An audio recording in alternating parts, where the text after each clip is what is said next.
Hi students, this is Michael Altman, your environmental health instructor. I decided a little late in planning for this course that there should be a volunteer component that involves community-based learning, which is a important feature of learning today. I think it's especially valuable in online classes, so you do have some contact with people in the community and ways to reach out and serve the environment. You may want to start taking notes on this video. I'm going to make it brief, but there are some important features that you should keep in mind.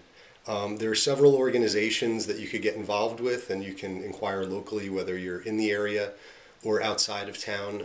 So for example, I've had students in my nutrition classes in the past work through different farms and different environmental groups, but I want you guys to work more specifically towards conservation and resource management. If you do choose to work on a farm or through a soup kitchen or something like that, or a local co-op, I'd really like to focus on sustainability issues and what are some things that those organizations do to control carbon emissions, maybe deal with parking issues, deal with acquisition of produce and food locally versus far away. These are the types of things I'd like you to be involved in. You could also get involved with state agencies and worldwide environmental groups like the Nature Conservancy and World Wildlife Fund. So for example, in Medford, the Nature Conservancy has an office and the coordinator is named Molly Morrison there, but there's also some other people who work there and might be able to steer you towards watershed councils and weed pulls that they do that they arrange to remove invasive plant species from local preserves that they have. As far as documenting your experiences, this segment of the course is worth 5% of your grade. You won't get a letter grade on it. It's basically just a pass-fail segment.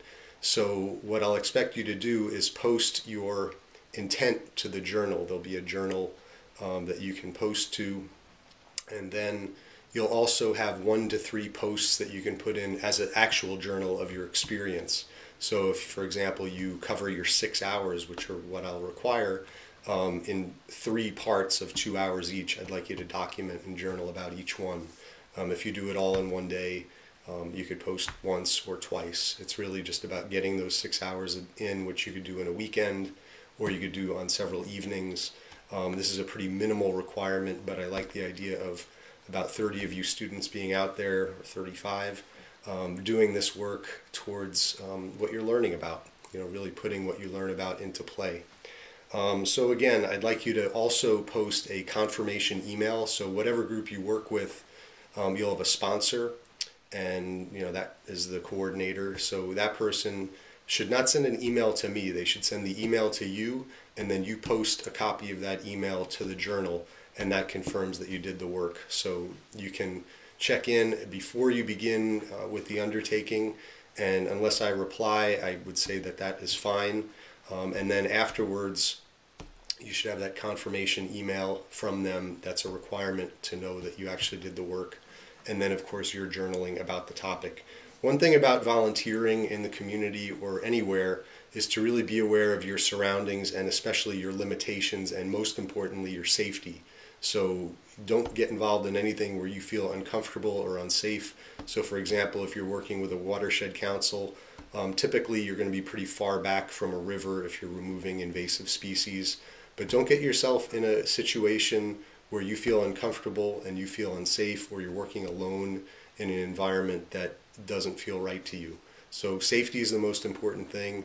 If you want to do your hours between 2 organizations, if you don't like your first one, you can switch. I'm pretty open about this kind of thing. So if you put in an hour with one and you don't like the people you're working with, or you feel like the effort just doesn't feel right to you, you can post about that, get out of there, and then just move on to something else. So you'll have through the 8th week of the course, so you'll have at least 6 weeks now, 6 or 7 weeks to complete this task. You have a lot of time to do it, but what I would say is if you can do it soon, do it, because the weather isn't bad right now. It may get more challenging if we get some wintry weather. So get to it, and I'll post I'll put up a forum for you guys so that you can begin this exploration of volunteering in environmental health.